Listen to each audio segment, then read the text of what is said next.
کہ اللہ مسبب الاسباب ہے، وہ اسباب کا پابند نہیں ہے، وہ اسباب کا محتاج نہیں ہے، اسباب اس کے محتاج ہے۔ اگر یہ یقین ہے تو اللہ پر ایمان ہے، یہ نہیں ہے تو تمہارا ایمان اسباب پر ہے، وسائل پر ہے، ذرائع پر ہے، مادیات پر ہے، اللہ پر نہیں۔ اس وقت کہاں راستہ تھا؟ کوئی راستہ تھا؟ سمندر ہے اور ادھر سے لشکر آ گیا ہے۔ کلا ان معی ربی سیہدین۔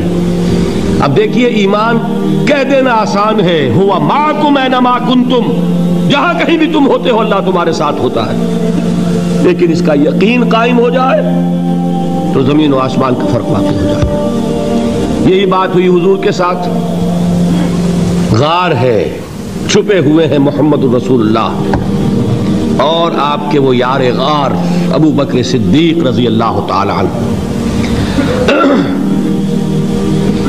اقبال نے حضرت ابو بکر کی شان میں چند اشعار کہے صرف، لیکن واقعہ یہ ہے کہ بھاری بھاری نظموں پر اور قصیدوں پر بھاری ہے، طویل ترین نظمیں اور قصیدے ہوں ان پر بھاری ہے۔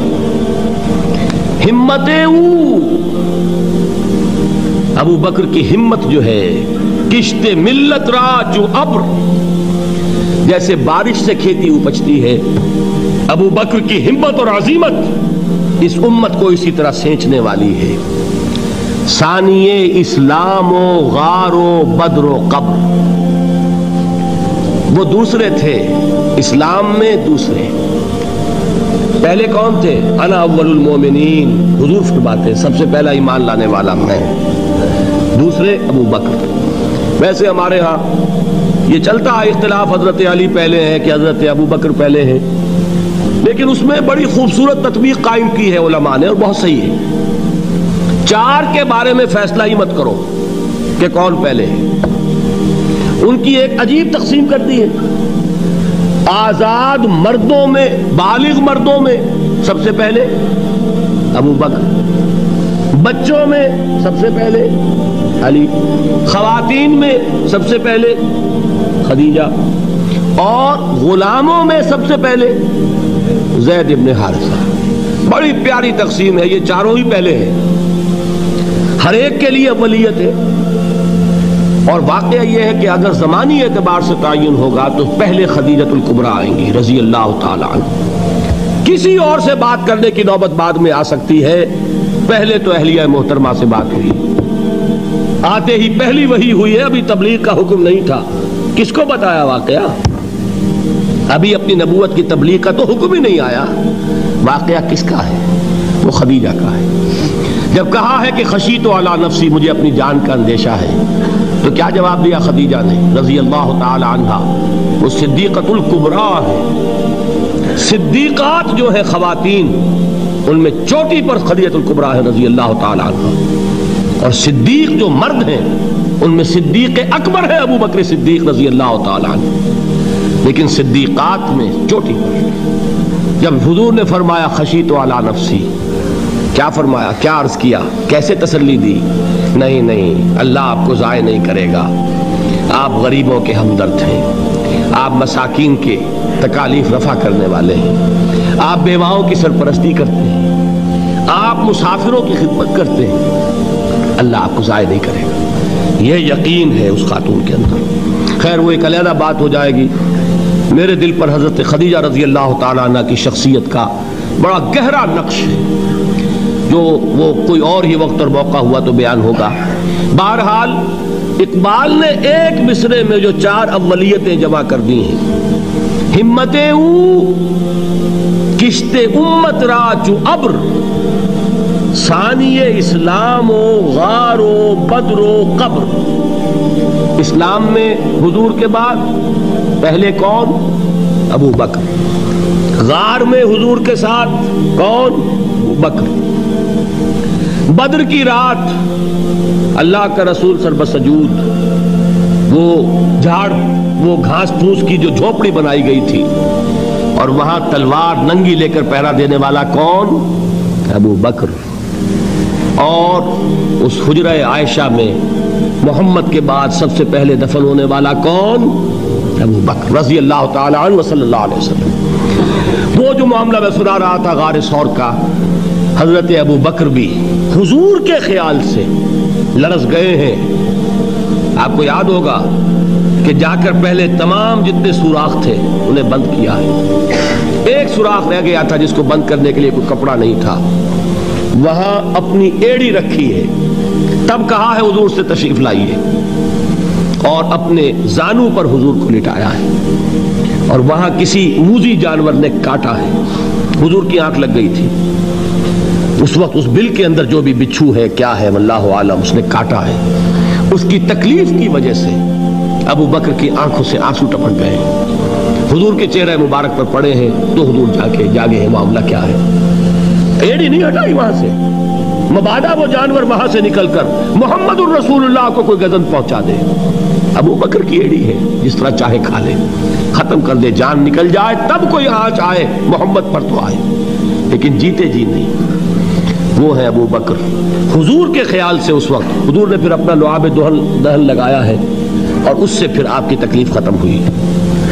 جیسے خیبر میں حضرت علی کی آنکھ دکھ رہی تھی, اس کو جو شفا حاصل ہوئی ہے وہ بھی حضور کے لعاب دہن سے ہوئی. تو بہرحال اس وقت انہوں نے کہا ہے کہ اے نبی یا رسول اللہ, اگر اس وقت ان میں سے کسی نے غیر ارادی طور پر بھی اپنے قدموں کی طرف جھانک لیا تو پکڑے جائیں گے. کیا جواب تھا اللہ کے رسول کا؟ لا تحزن ان اللہ معنا. اللہ ہمارے ساتھ سے کیوں گھبراتے ہو ابو بکر؟ یہ ہے ایمان باللہ. میرا مالک اللہ, میرا رازق اللہ, میرا محافظ اللہ, میرا مددگار اللہ, میرا پشت پناہ اللہ, میرا دوست اللہ. یہ دوستی ہے اللہ کی جو لب لباب ہے, حاصل ہے ایمان کا. اسی کا نام ولایت ہے. اولیاء اللہ کے سروں پر سینگ نہیں ہوتے. جس کے دل میں ایمان راسخ ہو چکا ہو وہی اللہ کا ولی ہے. جسے اللہ پر یقین ہو چکا ہے وہی اللہ کا ولی ہے. جسے یقین ہے اللہ میرے ساتھ ہے, میرا مددگار, میرا پشت پناہ, میرا ساتھی, میرا دوست, میرا محبوب, میرا محب. اللہ اہل ایمان سے محبت کرتا ہے. واللہ یحب الصادقین. ان اللہ یحب الذین یقاتلون فی سبیلہ صفا کانہم بنیان مرصوص. اللہ محبت کرنے والا, اہل ایمان محبوب, اور اہل ایمان محبت کرنے والے اللہ محبوب. والذین آمنوا اشد حبا للہ. آپ تصور کیجئے جسے یہ رشتہ ایمان یا رشتہ ولایت حاصل ہو جائے, الا ان اولیاء اللہ لا خوف علیہم ولا هم یحزنون. آگاہ ہو جاؤ, اللہ کے دوستوں کے لیے نہ کوئی خوف ہے نہ کوئی حزن ہے. اور میں بیان کر چکا تھا, خوف اور حزن کے خاتمے ہی کا نام امن ہے. زوال خوف, زوال حزن. یہ خوف اور حزن کیوں آتے ہیں بار بار؟ اللہ تخافوا ولا تحزنوا, دونوں آ گئے. الا ان اولیاء اللہ لا خوف علیہم ولا هم یحزنون, پھر وہی دو. وہ کیوں ہے؟ خوف ہوتا ہے کسی مستقبل کی بات کا, یہ نہ ہو جائے, وہ نہ ہو جائے, یہ نقصان نہ پہنچ جائے, یہ تکلیف نہ ہو, یہ غضب نہ آ جائے. خوف ہے مستقبل سے. حزن ہے یہ کیوں ہوا, یہ نہیں ہونا چاہیے تھا, یہ میرا فلاں چیز میرے ہاتھ سے جاتی رہی ہے, فلاں موقع نکل گیا, اب بیٹھے ہوئے ہیں اندر ہی اندر کوڑ رہے ہیں, صدمہ ہے اور رنج ہے. اور جو اللہ پر ایمان رکھتا ہے وہ جانتا ہے ما اصاب من مصیبت فی الارض ولا فی انفسکم الا فی کتاب من قبل ان نبرأها ان ذلک علی اللہ یسیر لکی لا تعصوا علی ما فاتکم ولا تفرحوا بما آتاکم واللہ لا یحب کل مختال فخور. اس زمین میں یا تمہاری جانوں میں کوئی تکلیف, کوئی مصیبت نہیں آ سکتی سوائے اس کے کہ جو اللہ نے لکھ دی ہو, اس سے پہلے کہ وہ ظاہر ہو. جس کو یہ حقیقت معلوم ہو گئی اس کو یہ طرز عمل اختیار کرنا چاہیے. جو چیز چھن جائے, جاتی رہے, چھوٹ جائے, اس پر افسوس نہ کرو. کس نے چھینی؟ دوست نے. دوست کے فیصلے پر شکایت. دوستی کو بٹا لگا رہے ہو, سرے تسلیم خم ہے جو مزاج یار میں آئے. اگر دوستی ہے تو پھر تو تمہیں گردن جھکانی چاہیے کہ ہر چے ساقی ماریخت عین الطافست, جو بھی میرا ساقی میرے پیالے میں ڈال دے اس کا کرم ہے.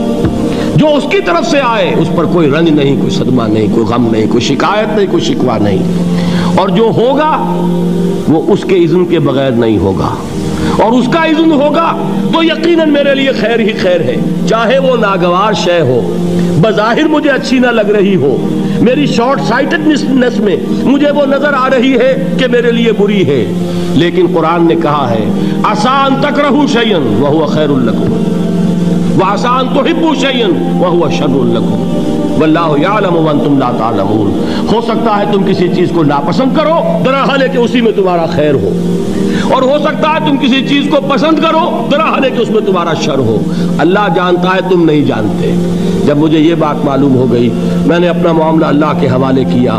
سپردم بے تو مایا خیش را تو دانی حساب کم و بیش را، اے رب جو تو چاہتا ہے وہ ہو، تیرے علم میں جو شے میرے لیے خیر ہے وہ ہو جائے، میری کوئی پسند نہیں، میری کوئی چاہت نہیں، یہ ہے راضی برضائے رب۔